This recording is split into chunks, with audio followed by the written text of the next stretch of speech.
A mulher é sempre uma força muito importante nas lutas do PT.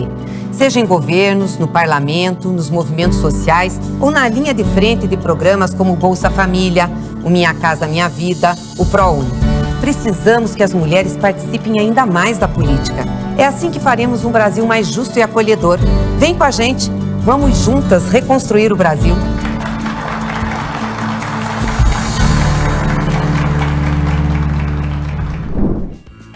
Nesta semana, o TV Elas por Elas Formação aborda a situação das mulheres do campo, das águas e da floresta. Meu nome é Maria Emília Lisboa Pacheco, sou assessora da ONG FASE, Solidariedade e Educação, integro o núcleo executivo da Articulação Nacional de Agroecologia, mas também participo do grupo de trabalho de mulheres da Articulação Nacional de Agroecologia. E ainda integro também a coordenação do Fórum Brasileiro pela Soberania e Segurança Alimentar e Nutricional. Agradeço aqui o convite da Célia, que me endereçou esta responsável incumbência de uma exposição sobre as mulheres rurais e o enfrentamento da fome. É uma honra vir conversar com vocês. E começo relembrando que, na semana passada, no dia 25 de julho, nós celebramos o Dia da Agricultura Familiar. Quero prestar minha homenagem às mulheres agricultoras, às mulheres dos povos indígenas, das comunidades tradicionais, das comunidades quilombolas.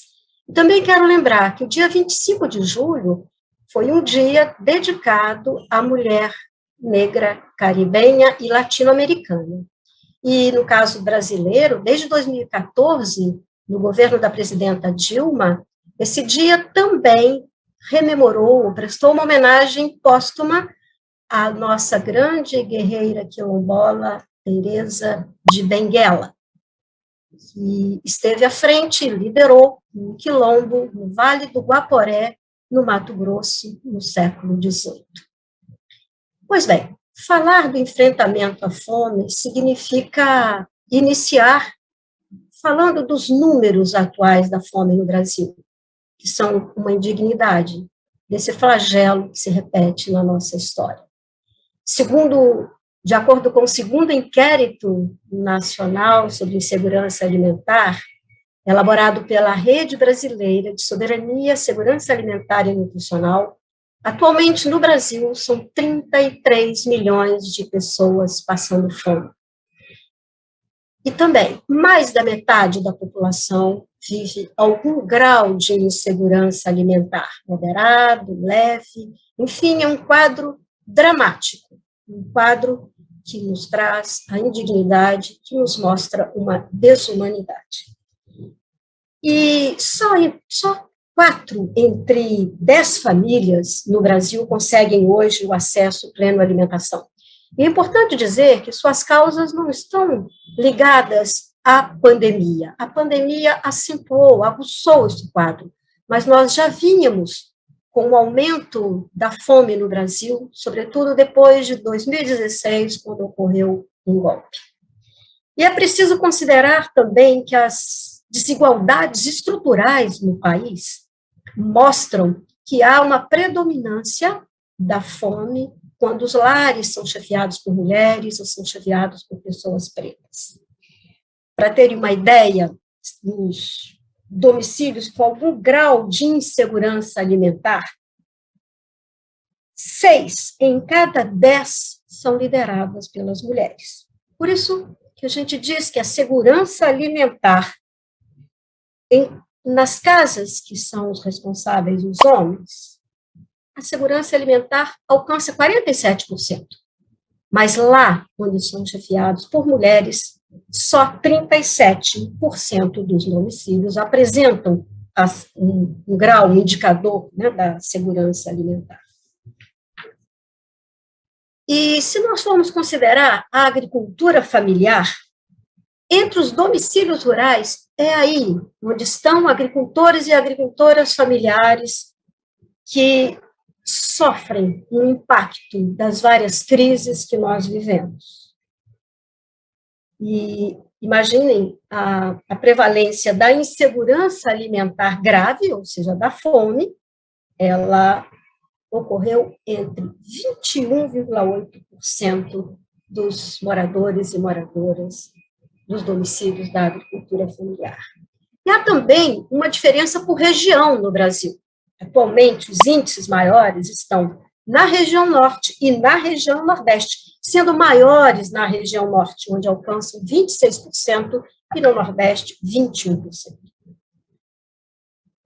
A insegurança alimentar também nessa pesquisa feita pela rede, mostra que ela está associada à insegurança hídrica, porque aí, onde há insegurança hídrica, também ela contribui para aumentar a desnutrição. Esse fenômeno da fome, desse flagelo, ele precisa ser analisado na dupla dimensão, porque a nossa perspectiva é de garantia do direito humano à alimentação adequada e saudável e da efetivação do princípio da soberania alimentar. Mas o que nós vemos no Brasil é que, então, quando falamos do enfrentamento da fome, queremos dizer que é preciso garantir que as pessoas estejam fora deste risco e da realidade de enfrentamento da fome, mas, ao mesmo tempo, lhe seja assegurada a alimentação adequada e saudável. E aí é preciso que a gente veja a relação entre a fome e a chamada mudança do perfil nutricional no Brasil. Isso significa que aqui tem ocorrido também o aumento da obesidade e do sobrepeso. E é importante dizer que, muitas vezes, a obesidade está também associada à desnutrição. E a variação no Brasil também ocorre com maior incidência entre as mulheres. Essa realidade da fome, ou também dessa mudança do perfil nutricional, nos mostra que estamos diante também de uma situação grave de saúde pública, porque o fenômeno da obesidade, do sobrepeso, ele se dá associado ao aumento também dos casos de diabetes, de aumento de pressão arterial, alguns casos também de câncer. Assim, vemos a complexidade desta questão da fome e também da má alimentação, da má nutrição, que está associado ao que eu acabo de explicar, com o aumento do peso e obesidade. Por isso é que enfrentar a fome significa dizer com toda a veemência que nós estamos diante de uma questão que requer a obrigação do Estado e o cumprimento de um princípio constitucional, porque o direito à alimentação adequada e saudável está inscrito desde 2010 no capítulo 6º sobre direitos sociais de nossa Constituição. Mas o que vem ocorrendo no país para termos voltado à fome, de onde, alguns anos atrás, tínhamos saído? É verdade que, quando o Brasil saiu do mapa da fome, havia uma política de valorização do salário mínimo, havia uma política de emprego e um conjunto de políticas públicas, desde transferência de renda, com o programa Bolsa Família, mas também programas que vinham se aperfeiçoando, como, por exemplo, o Programa Nacional de Alimentação Escolar, que hoje tem tido um orçamento reduzido e apresenta alguns riscos, sobre os quais vou falar daqui a pouco. Mas, então, era um conjunto de políticas que nos levou a essa situação de retirada do país do mapa da fome, embora algumas políticas estruturantes, como o segmento da reforma agrária com assentamentos rurais, ou aumento da demarcação de terras indígenas, foi deixando de ocorrer desde o governo também anterior. Mas o que foi agravando, principalmente depois de ter ocorrido o golpe e com o governo Bolsonaro, é que nós temos progressivamente, de um lado, a negação do direito da participação e controle social. Isso tem uma relação com a perspectiva democrática, e nós estamos num quadro em que as medidas autoritárias mostram a fragilização das nossas instituições e da nossa democracia, e este governo atual, quando se iniciou, já fez logo uma reforma administrativa, extinguindo o Conselho Nacional de Segurança Alimentar e Nutricional. Hoje vou conversar com nossas 3 companheiras sobre as aulas que nós tivemos essa semana, sobre as eleições, a participação na política e as propostas que nós podemos trazer enquanto mulheres do PT sobre as mulheres do campo, das águas e das florestas. As aulas estão muito boas, elas foram dadas por diversas professoras, pela Maria Emília Lisboa Pacheco, pela Raimundinha, pela Beth Cardoso, pela Selma Bealdina, companheira quilombola, e nós temos também depoimentos de diversas companheiras durante essas aulas, então é realmente um material muito rico para nos subsidiar nessas eleições de 2022 e refletir sobre esse tema, né? Então, gostaria já de fazer uma pergunta, né, para as nossas companheiras sobre um tema que a professora Maria Emília Pacheco trouxe na primeira aula, que é a questão da fome. A professora fez referência às 33 milhões de pessoas que hoje passam fome no país. E indicou que mais da metade da população vive em algum grau de insegurança alimentar, seja moderado, seja leve, e que apenas 4 entre 10 famílias conseguem acesso pleno à alimentação. Esse quadro ele já existia antes da pandemia, mas a situação de fome é maior em famílias chefiadas por mulheres ou por pessoas negras. Agricultores familiares também sofrem os impactos da grave crise vivida pelo país. Outro aspecto importante é que a segurança alimentar e a segurança hídrica. Um dos desafios apontados se refere ao direito humano à alimentação saudável e à superação à desnutrição e obesidade. Então, a gente tem uma situação grave de saúde pública, que envolve aumento de diabetes, aumento de pressão arterial, aumento do câncer e 2 questões gravíssimas de fome e má alimentação. A gente, então, está diante de um direito que está na Constituição, né, da alimentação adequada e saudável, né?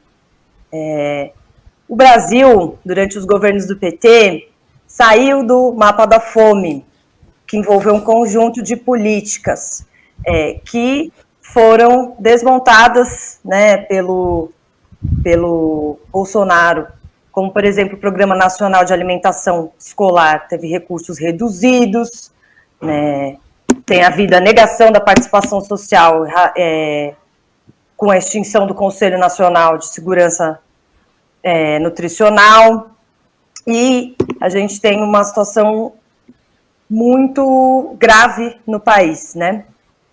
E considerando essas questões, eu gostaria que vocês comentassem os aspectos que devem ser reforçados e apresentados nas eleições sobre o fortalecimento da capacidade produtiva na agricultura familiar, a democratização do acesso à terra, a reforma agrária e a garantia dos territórios originários, o acesso à biodiversidade e aos bens comuns, e o reconhecimento, né, do ofício das mulheres que conhecem essa biodiversidade, que contribuem para o uso alimentar e medicinal, né, dessas plantas, e a ampliação da representação das mulheres nos parlamentos e combinação da luta contra o machismo, o racismo, né, e essa questão da fome. Enfim, eu gostaria de ouvi-las sobre a questão da terra, a questão da alimentação, a questão da fome, como a gente pode trazer, né, isso para as eleições de 2022. A gente pode combinar de ir revezando, né, quem responde primeiro, quem vai respondendo na sequência. Então, gostaria de... Poderíamos começar ouvindo a Célia? Posso sim, posso. Olá, mulheres, que semana rica, de fato, as nossas convidadas que deram as aulas e fizeram seus depoimentos, trouxeram uma riqueza muito grande de conteúdo.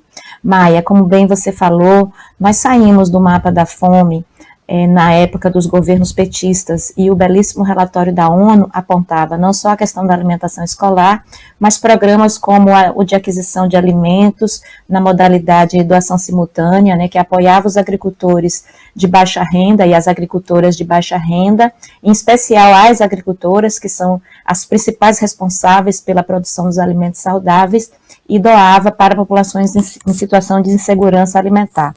Outros fatores foram programas de transferência de renda como o Bolsa Família, que nós vimos agora ser totalmente desmontado, valorização real do salário mínimo e outras políticas de transferência de renda, a exemplo das questões previdenciárias. Então, nós tivemos aí esse conjunto de políticas que nos levaram a essa condição. E um retorno muito rápido. Então, não se pode, claro, a pandemia agravou, mas não se pode trazer tudo sob a responsabilidade da pandemia. Nós tivemos uma série de ações de desmonte dessas políticas, com o fim do MDA, com o fim da SPM, com o fim dos organismos de políticas para as mulheres de um modo geral, enfrentamento ao racismo, enfim, uma série de outras pautas que nos apoiavam nesse sentido. Então, acho que a gente tem pela frente uma situação de muito trabalho, né, e assim, nós temos discutido isso tanto no âmbito do NAP Mulheres, do agrário, no grupo de trabalho das mulheres do Coletivo Nacional Agrário, todas essas questões. Então, passa, como bem disse a professora Maria Emília Pacheco, também pela reorganização, reestruturação das políticas que fomentem a produção das mulheres rurais, das mulheres quilombolas, das mulheres indígenas. Então, acho que esse, sem dúvida nenhuma, será o principal desafio do governo Lula, esse enfrentamento à pobreza, enfrentamento à fome, mas ele passa por políticas públicas que restaurem o direito e as condições efetivas para a produção de alimentos saudáveis, que retorne as questões da comercialização e que o alimento de fato chegue à mesa de quem mais precisa. Então, acho que todos nós precisamos, óbvio, mas hoje tem uma camada da população que não tem acesso, como bem você resgatou a fala da Emília. Né? E tem algumas outras ações, nessa aula da Emília Pacheco, por exemplo, a Maria Fernanda Ramos Coelho, que é subsecretária do Consórcio Nordeste, o Consórcio Nordeste reúne os 9 governadores, né, os 9 estados da região Nordeste, e tem uma câmara temática chamada Câmara Temática da Agricultura Familiar. E essa Câmara apontou a questão do protagonismo das mulheres rurais como um dos eixos estruturantes e criou, em seu âmbito, o Programa de Alimentos Saudáveis. Então, são iniciativas como essa. Eu acho que a gente tem um aprendizado dos anos de Lula e de Dilma, e nós também temos os aprendizados dos movimentos sociais, das diversas frentes, em todos os campos, né, em todas as formas, e eu acho que é bebendo nessa experiência, trazendo mais assistência técnica, trazendo as questões da política pública específica para o atendimento das mulheres, a exemplo da assistência técnica, extensão rural, programas de fomento às iniciativas coletivas e individuais das mulheres do campo, das águas e das florestas. Então, essa é a nossa principal bandeira e a principal contribuição do ponto de vista das mulheres para o programa no aspecto do enfrentamento à fome e da retomada da capacidade produtiva. Olá, eu sou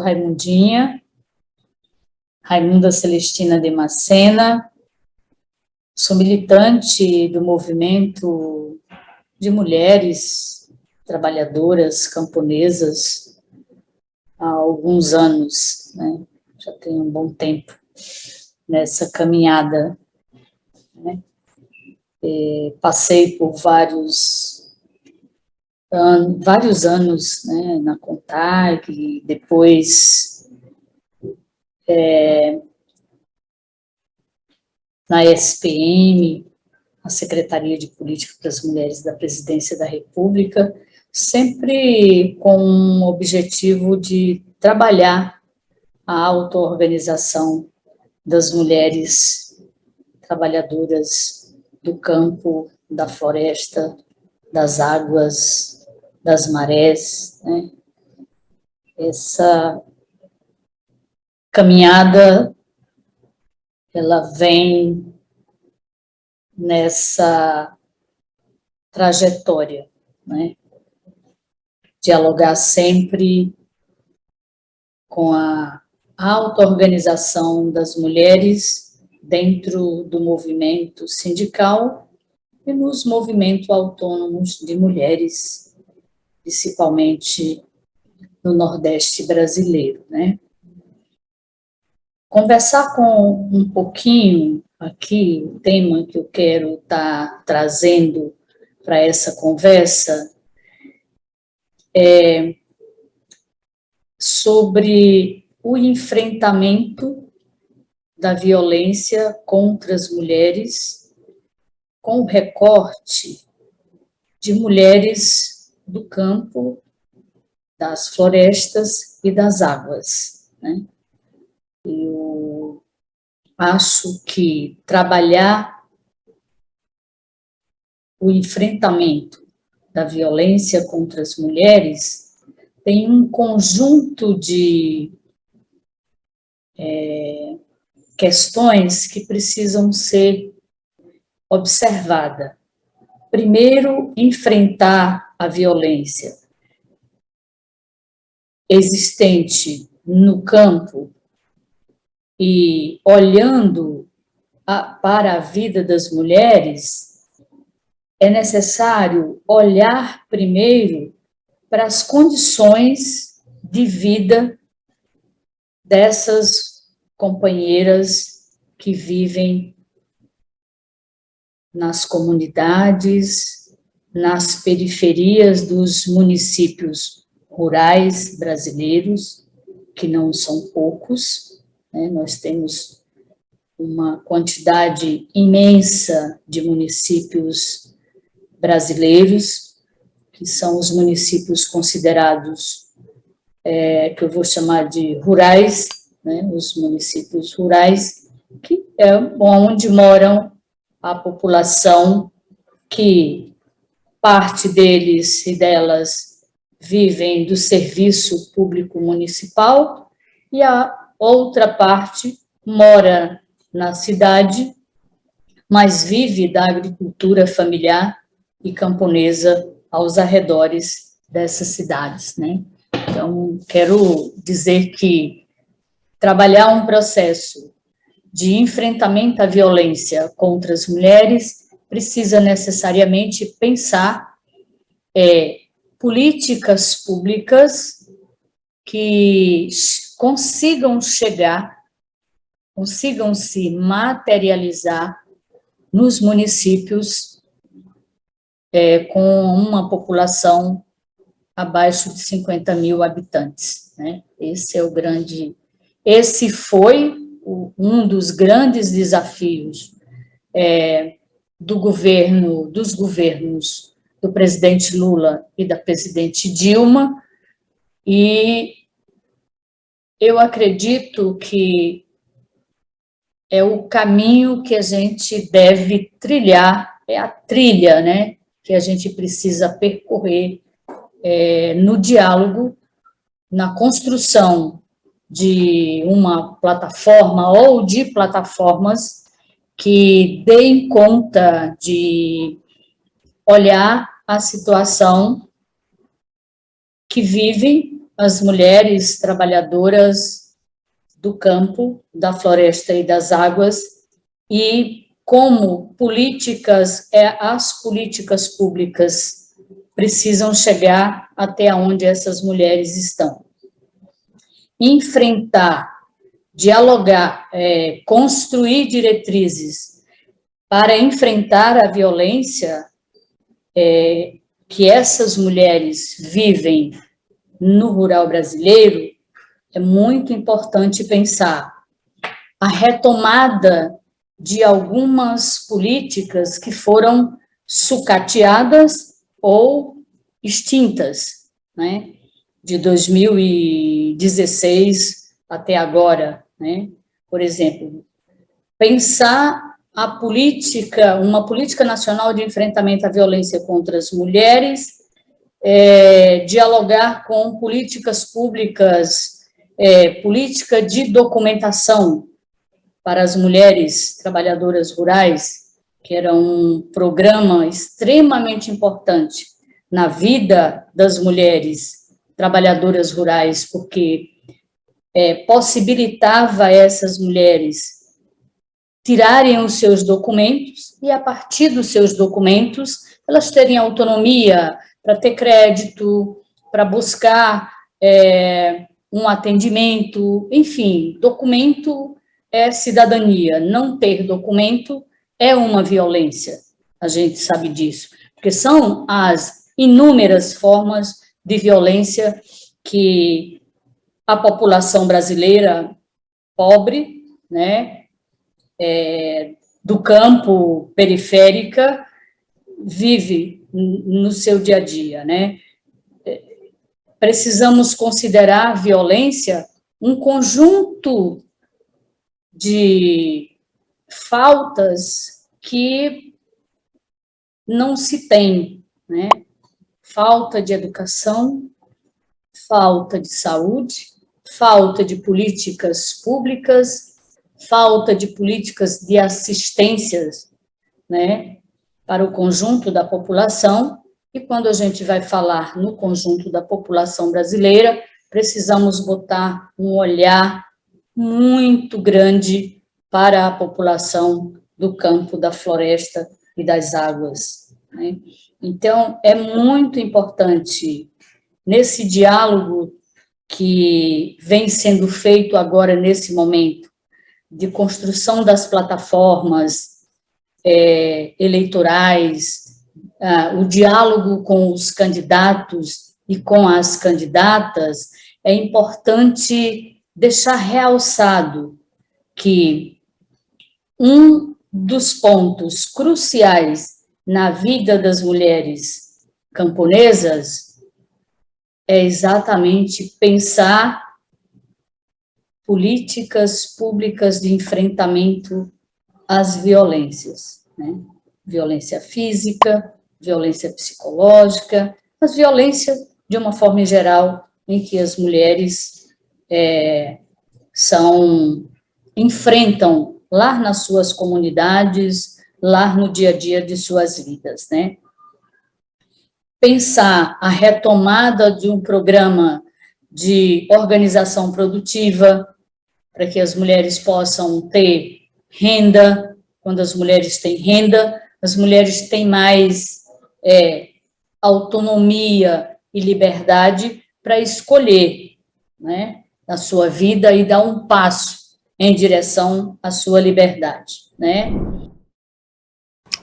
Para nós, populações indígenas, em específico mulher, né, até nas pesquisas nós já somos invisíveis, porque na família de crianças menores de 10 anos, né, passando de 9,4% em 2020, era 9,4%, isso no total geral, por cento, né, no Brasil.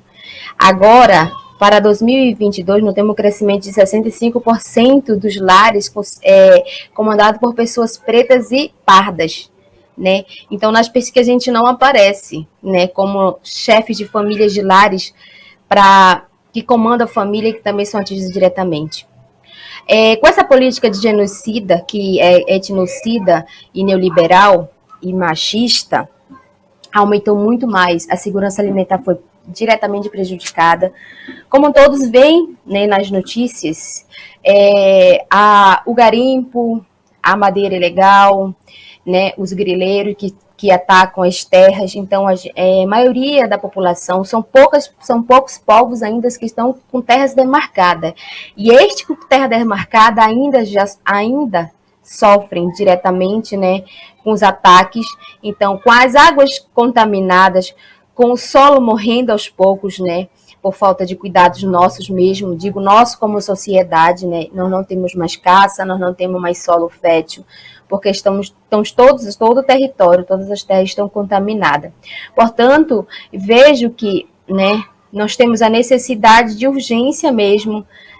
Por isso que muitas das mulheres indígenas são os que estão no campo de batalha e de luta para poder lutar, né, sobre os nossos direitos e falar dos nossos direitos, dizer que nós estamos passando do nosso território, porque nós estamos nas cidades, nós estamos nas florestas, Mas, mesmo assim, nós, politicamente, políticas públicas, nos é negado de forma visível e invisível diretamente. Piorou na pandemia, né? Nós voltamos para mapa da fome. E isso é muito triste para nós, né? E quanto é que ontem mesmo eu estava falando sobre segurança alimentar e muitas das crianças estão morrendo nas aldeias porque estão contaminadas, né? Com a água que está envenenada, né? E muitas das crianças, inclusive a Yanomami, estão morrendo por falta de medicamentos, né? Inclusive com poucas, vamos dizer, com pouco se podia ter feito, porque não chega medicamentos, estão morrendo com vermes, né? Não só criança em Yanomami, sim, todas as crianças que estão na comunidade, nas aldeias bem mais distantes, porque aqui no Amazonas a mapa geográfica é muito complexa, é muito diferente, as nossas estradas são os nossos rios, então, assim, cada vez mais nós estamos se alimentando de agrotóxico, né? Porque é tirado o direito de plantar, o direito de caçar, o direito de pescar. Então, nós estamos na cidade, em todos os lugares, lutando, né? Como vocês estão vendo, já fizemos marchas, já lutamos para poder a melhoria, mas cada vez mais nos matam, né? De forma invisível e visivelmente. Olá a todas, todes e todos. Eu sou Isabel Silva, sou engenheira agrônoma, doutora em agronomia, integro o Coletivo Nacional Agrário do Partido dos Trabalhadores e também a coordenação da Secretaria Agrária do Partido dos Trabalhadores no estado do Rio Grande do Sul. Sou pesquisadora e militante do campo da agroecologia e do feminismo, e hoje eu vou estar dialogando com você sobre mulheres e a transição agroecológica. Por que esse tema ele é tão importante? E mais importante nos tempos atuais. Infelizmente, nós vivemos tempos sombrios, de fome, e desesperança em muitos lares e territórios do nosso país. E a produção de alimentos tem uma centralidade fundamental quando a gente fala de mulheres e também de transição agroecológica. O nosso país, destaque no mapa da fome, onde 33 milhões de brasileiros e brasileiras estão em situação de fome, é recorde na produção do agronegócio. E o que isso tem a ver com a gente? O agronegócio não produz alimentos. O agronegócio produz fome e o agronegócio produz morte. A agroecologia, na nossa mirada, é a resposta para a transição desse sistema agroalimentar, com a participação das mulheres e de todos os sujeitos do campo, das águas, das florestas e dos mares do nosso Brasil. Acredito que é importante para a gente dialogar sobre transição agroecológica. O que significa agroecologia? É um conceito que está muito em moda hoje, inclusive pelas corporações transnacionais. Então é importante a gente conceituar para a gente dizer desde onde a gente está falando, desde onde a gente se posiciona e a gente entende a agroecologia e a participação das mulheres nesse processo. Eu vou trazer dois conceitos importantes sobre agroecologia. Um é da companheira Ediane Seibert, da Via Campesina, e o outro conceito é da Marcha Mundial de Mulheres. A companheira Ediane Seibert e outras companheiras escreveram que a agroecologia é uma ciência, prática e movimento social, que visa promover práticas agrícolas que são ambientalmente sustentáveis e socialmente justas. É do interesse de comunidades rurais com poucos recursos, não só porque é uma solução de base acessível e disponível, mas também porque desafia as dinâmicas do poder no atual regime agroalimentar explorador e opressivo. Ao promover a integração das ciências sociais, biológicas e agrícolas com os conhecimentos tradicional e cultural, a agroecologia é localmente adaptável a um contexto específico e refinada através da experimentação participativa e da produção agrícola. A Marcha Mundial de Mulheres afirma que a agroecologia é ciência, movimento e prática. A agroecologia se propõe a atuar no enfrentamento da exploração das grandes empresas sobre os territórios, na produção e consumo de alimentos saudáveis a partir do uso e manejo sustentável dos agroecossistemas e na promoção de relações justas, igualitárias e equilibradas entre as pessoas e a natureza. É importante a gente dar esses conceitos, dialogar sobre eles, para a gente ver o horizonte que a gente está falando. Nós estamos falando da participação das mulheres na produção de alimentos, nós estamos situando a produção de alimentos no território, e não necessariamente na propriedade agrícola. Por que isso é importante? Porque quando nós ampliamos e dialogamos sobre os territórios, nós incluímos as mulheres. Senão a gente vai ficar num diálogo simplesmente numa produção de commodities, numa grande produção, e não é isso que nós estamos dialogando. A inserção das mulheres no sistema de produção de alimentos, ela já acontece, mas ela é invisibilizada, porque a mulher não faz somente isso, né? A gente precisa romper várias barreiras no campo, na floresta, nas águas e nos mares. As mulheres são vistas como ajudantes, e isso a gente precisa romper. E por que isso acontece? Porque a produção de alimentos para o autoconsumo, ela é invisibilizada, ela não é considerada em muitos nossos espaços rurais. E por que isso acontece? Porque ele não é valorizado, ele não é contabilizado, ou seja, ele não é comercializado em grande escala. Por isso se dá essa invisibilidade. Mas a produção de alimentos pelas mulheres, ele sim gera autonomia para essas mulheres, porque produz alimentos para a família, gera trocas na comunidade e também comercialização. A partir desse olhar, né, da conceituação da agroecologia e da participação das mulheres, como que a gente fortalece a participação das mulheres e a transição para um sistema agroalimentar agroecológico? E a responsabilidade não deve ser só das mulheres. Nós precisamos de projetos e processos que fortaleçam a participação política da mulher em todos os espaços de decisão que tem a ver com a sua vida, com o seu cotidiano. Nós devemos pensar em assistência técnica direcionada a essas mulheres, uma TER para as mulheres. Nós devemos também pensar e refletir sobre o crédito rural para as atividades de interesse das mulheres, e não da propriedade, e não da família como um todo. As mulheres têm outros interesses, outros temas que ela gostaria de investir. E, às vezes, quando dialogamos sobre o crédito rural, acaba entrando num bolo, num combo do coletivo, e acaba sendo que aquele crédito rural, ele vai para a produção convencional, para a produção que é comercializada em grande escala, e não é disso que nós estamos dialogando, né? As mulheres têm que estar na centralidade da decisão de para que querem o seu crédito rural. E outro tema fundamental também nesses processos de transição e da participação das mulheres é a pesquisa. As mulheres são pesquisadoras natas, fazem pesquisa em seus hortos, em seus terreiros, em seus quintais produtivos, né? São guardiãs de sementes crioulas, são guardiãs de saberes, são guardiãs de raças crioulas. E a pesquisa fica focada, muitas vezes, a pesquisa agropecuária, em temas de grande escala, e não entende esses processos como geração de tecnologia social e tecnologia que as mulheres mesmo produzem, ou seja, as mulheres produzem ciência, as mulheres produzem tecnologia. Quando a gente fala da transição agroecológica, a gente não fala somente da produção de alimentos em si, de uma produção de alimentos saudáveis, sem venenos, mas para que a gente tenha isso, a gente tem que ter acesso ao território, acesso à água, acesso à terra, um espaço sem violência, e isso é fundamental se nós queremos a autonomia das mulheres, a inserção das mulheres com equidade, com igualdade nos espaços de poder, na participação nas diretivas de cooperativas, de associações, de sindicatos, o respeito à diversidade étnica, à diversidade de gênero.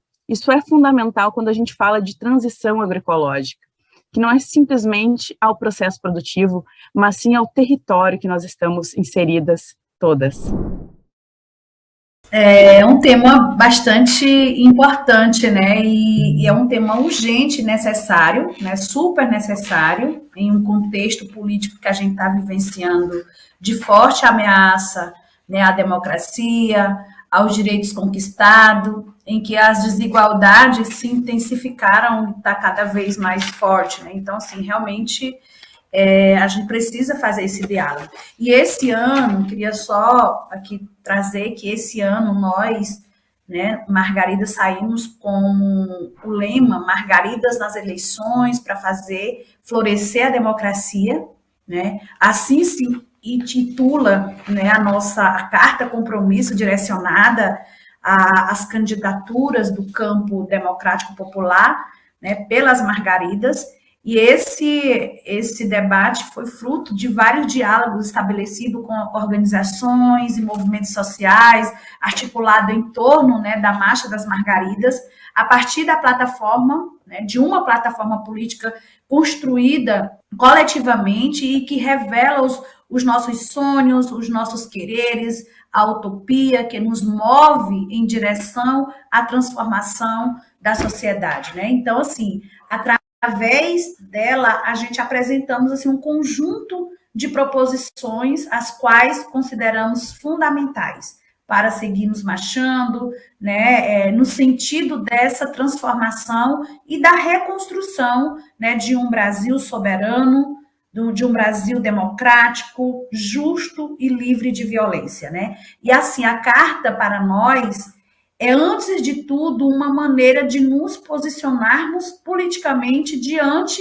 da atrocidade e barbaridades que temos enfrentado cotidianamente. Nesse momento de acirramento do neoliberalismo, de ataque aos trabalhadores, às trabalhadoras, né, pelas perdas de direitos, né, o agravamento, né, das nossas condições de vida, né, uma ofensa conservadora sobre as nossas vidas, que tem uma forma assim, muito extrema na violência, sobretudo sobre nós, sobre a vida de nós, mulheres. Né? O momento em que as desigualdades, companheiras, intensificaram, e ao mesmo tempo em que,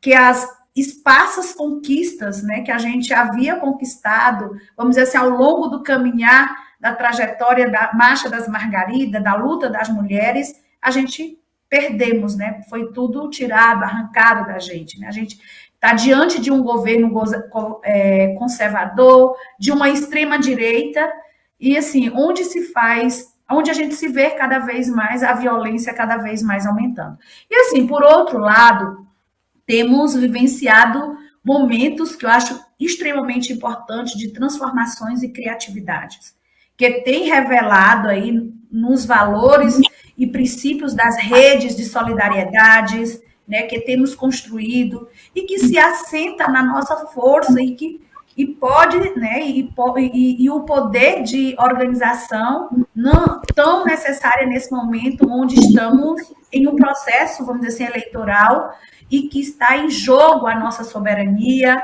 né, como o povo e a nossa democracia também, a soberania do povo, a democracia, e cada vez mais nós mulheres estamos entendendo, né, e concordo com a fala da companheira, entendendo que a política tem muito a ver, né, com o nosso cotidiano e que mais do que nunca a gente precisa ocupar esses espaços. Já para ir concluindo, realmente dizer que a carta compromisso, nossa, além de revelar, Célia, assim, nosso posicionamento político também é uma forma, né, de comprometer as candidaturas às eleições de 2022, né, com a agenda das mulheres, incluir no pleito eleitoral, tanto no resultado das eleições, quanto nos rumos da política mesmo, né, encorajando as nossas mulheres a participarem da política, a ocupar esses espaços que é extremamente importante, porque se a gente não tem e não está nesse espaço, fica difícil da gente ser representadas, então precisa ter a nossa voz lá no poder executivo, no legislativo federal, estadual, enfim,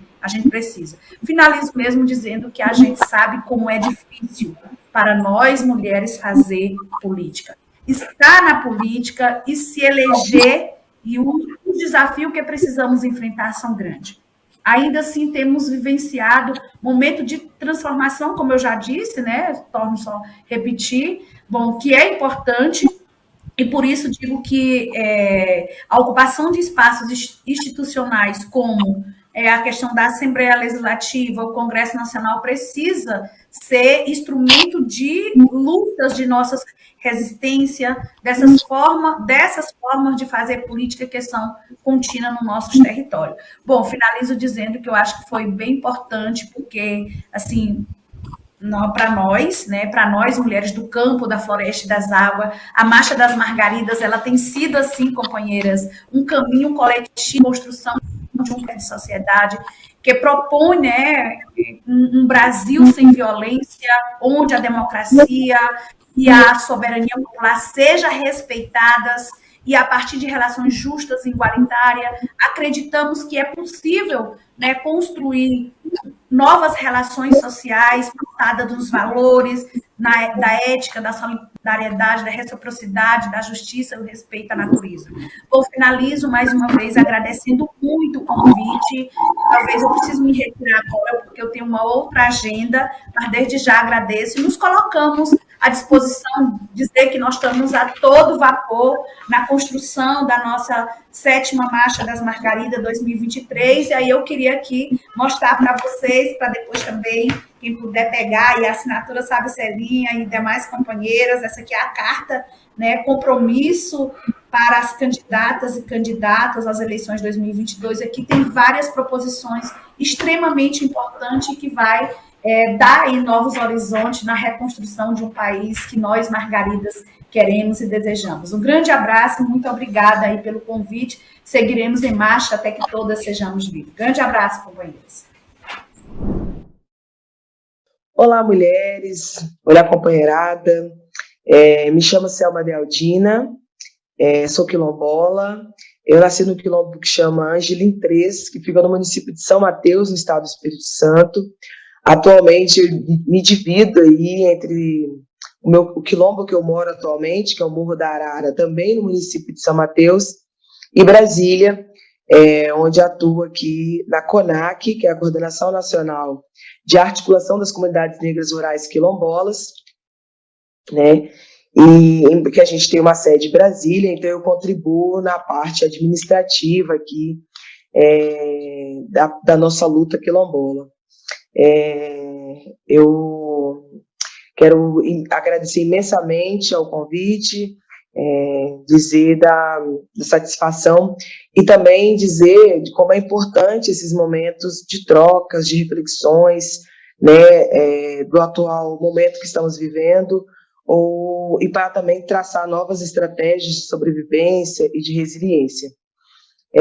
Bom, acho que me apresentando um pouco mais, eu sou conselheira da Anistia Internacional, sou vice-presidente do Fundo CASA, né, do Fundo Socioambiental CASA, e também da Inumeráveis, né, que é um projeto interessante que está fazendo aí as memórias das vítimas do que nós perdemos para a Covid. Faço parte do coletivo de mulheres da CONAC, também do coletivo da Via Campesina, onde a CONAC também assumiu a Secretaria Nacional da Via agora para os próximos 2 anos. Bom, e é desse lugar de territórios quilombolas, territórios ancestralmente ocupados por nós, e também da nossa luta do campo, da água e da floresta, né, e das cidades, né, porque a nossa luta ela é unificada, que aí a gente vai fazer uma conversa, né, bater um papo sobre a nossa aula de hoje, que é Mulheres do Campo, das Florestas e das Águas, Participação Política e Poder. Bom, é impossível falar de qualquer luta, é impossível falar de qualquer espaço de organicidade, de organização, sem que a presença das mulheres seja registrada, sendo que a presença das mulheres foram fundamentais para as conquistas dos direitos civis, direitos humanos, direitos ambientais que nós temos, não só no país, mas como no mundo. E hoje, principalmente, né, nessa atual conjuntura que estamos vivendo, né, que nos faz se tornar ainda mais vigilantes, né, ainda mais despertas, né, como diz o próprio Movimento dos Trabalhadores Rurais Sem Terra, no nosso espaço de poder ocupar, produzir e resistir dentro desses espaços, que as mulheres vêm traçando suas lutas. E aí a gente pode citar vários exemplos, né, como o da Marcha das Margaridas, que é importante para nós, do contexto do campo, onde nós mulheres dos movimentos, mulheres e homens, né, mas mais mulheres, porque a marcha é das mulheres, nos encontramos nesse espaço. A Marcha das Mulheres Negras, né, que a gente realizou em 2015, os espaços de formação, o fortalecimento dos coletivos, seja das mulheres pescadoras, das mulheres sem terra, das mulheres quilombolas, e a Marcha das Mulheres Indígenas, né? Então, esse contexto da organização das mulheres e da luta, né, da pauta e preservação dessa pauta, né, que podemos falar que é feminista, feminina, que é camponesa, que é popular, mas a presença das mulheres ela é transversal, né? Então ela trata de toda a organização, ela trata de todo o espaço que essas mulheres ocupam e os espaços que essas mulheres lutam para ocupar, que tem a diferença também, né?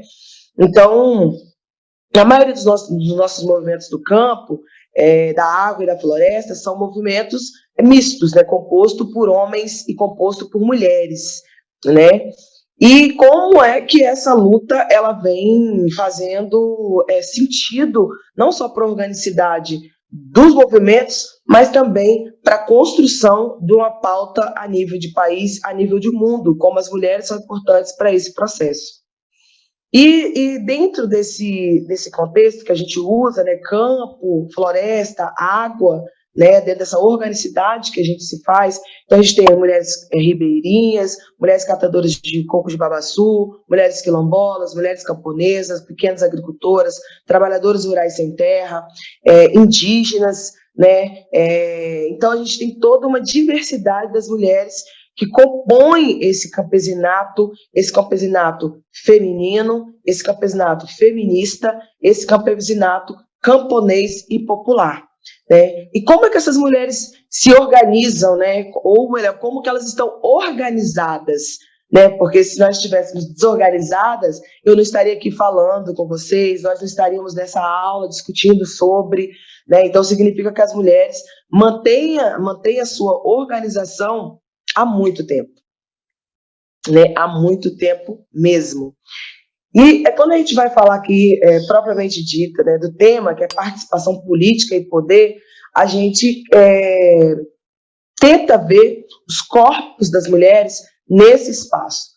Quando a gente fala poder, não necessariamente estamos falando do poder, do pensamento equivocado de estar acima, e sim lado a lado, né, aos companheiros, aos camaradas que entendem o seu papel nesse processo de enfrentamento ao machismo, de enfrentamento à violência, tanto a doméstica quanto a agrária, né, porque muitas mulheres perderam a vida na luta agrária. Margarida Alves é um dos exemplos que podemos citar, e tantas outras que até agora, em pleno século XXI, em pleno ano de 2022, nós perdemos os nossos companheiros, as nossas companheiras, para a luta da permanência pelas nossas terras, pelos nossos territórios. Nossos companheiros e companheiras seguem tombando por fazer a luta, por lutar para que a gente faça todo o contexto, seja da produção de alimentos, seja da organicidade, de manter o meio ambiente em pé, preservando as águas, porque o projeto do campo, da água e da floresta é um projeto de vida, é um projeto que todos tenham vida, que todos vivam em comum ao ambiente, que todos vivam nos seus respectivos territórios, que todos consigam produzir e garantir com que a juventude permaneça no campo, que a educação seja de qualidade, de coerência, que a nossa luta não nos criminalize e que não nos mate, que não nos coloque em dificuldades, que não prive a nossa liberdade, né? Mas também a gente precisa pensar em outros espaços que as mulheres precisam continuar ocupando, mesmo entendendo que o número de mulheres que ocupam o espaço de poder, se a gente for falar especificamente do espaço da política, especialmente do espaço que discute e que debate as políticas públicas, ainda não é coerente com a população que nós somos nesse país. Então, há algum tempo, várias de nós se desafiou a ocupar esses espaços, né?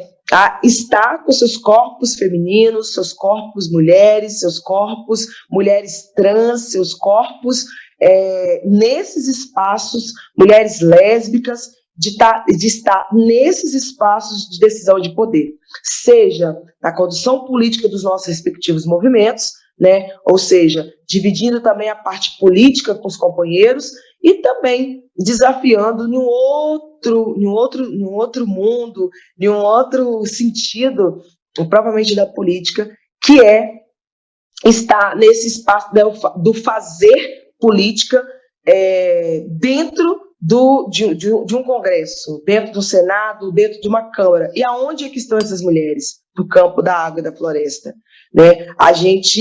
Eu não tenho nem noção, mas tenho certeza que não chegamos nem a 1% de mulheres que representam especificamente esse público do campo, da água e da floresta.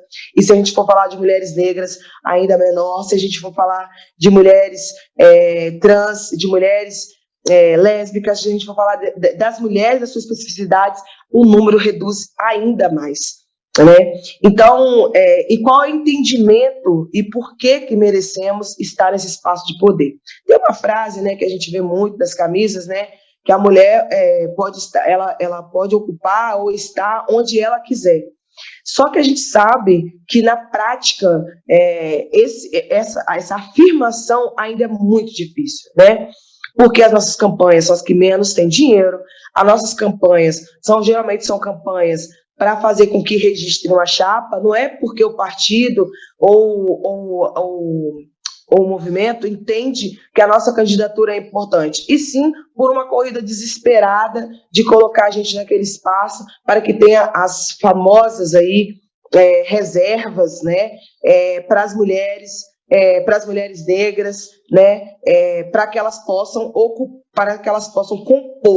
Né? E esse compor não necessariamente seja estar dentro desses espaços, né? Então, as mulheres vêm fazendo essa luta, travando essa luta há anos, né? Travando essa luta há décadas, né? Desde o processo, né, de emancipação do voto feminino, ou até antes disso, né? Porque a luta, para a gente conquistar a emancipação do voto, a gente teve que ter muita luta, né, e as mulheres vêm fazendo lutas desde sempre, né, que a gente se coloca nesse espaço, que é um espaço de poder, mas que é um espaço de poder que nos invisibiliza, que nos explora, que nos violenta, e volta e meia a gente assiste, né, deputadas que são que mandam calar a boca, que diz que aquele espaço ali não é o espaço delas, né, que dizem, né, ou frases, né, como do atual presidente da República, que disse para a deputada Maria do Rosário que ela não merecia nem ser estuprada. Então, a gente está falando dessa fomentação da violência, e as mulheres têm que enfrentar também essa violência escancarada e explícita, porque os algozes, né, os machistas, aqueles que acham que esse espaço não é digno, que nós não somos dignas desse espaço, nos move e nos coloca a todo momento questionando, inclusive, nossa capacidade. E está aí Marielle Franco, né, que foi assassinada e que nós nos perguntamos há 4 anos depois quem mandou matar Marielle Franco, e nós não temos resposta. E como Marielle, a gente teve um despertar das Margaridas, um despertar das dispersas, um despertar do quilombismo, do mulherismo, do feminismo camponês, do feminino nessa luta, da importância das mulheres estar nesses espaços, né?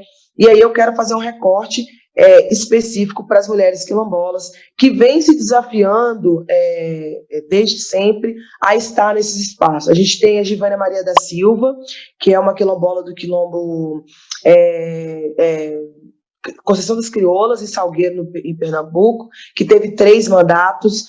Nós temos Maria Rosalina, no quilombo Tapuio, no Piauí, que teve 2 mandatos. Nós temos Esther Fernandes, quilombola do território Calunga, que teve 3 mandatos como vereadora. E como essas mulheres, referência para nós na política, tivemos Sandra Braga, com mandato em Cidade Ocidental, no estado de Goiás. Nós tivemos várias mulheres que se colocaram à disposição para se colocar nesse espaço algoz, nesse espaço racista, nesse espaço frio, nesse espaço que não respeita os corpos femininos, para colocar o seu projeto. E essas mulheres trabalharam muito, né? Na última eleição, foi nítido e foi notório a quantidade de mulheres que vieram candidatas a deputadas, a vereadoras, a vice-prefeitas no país.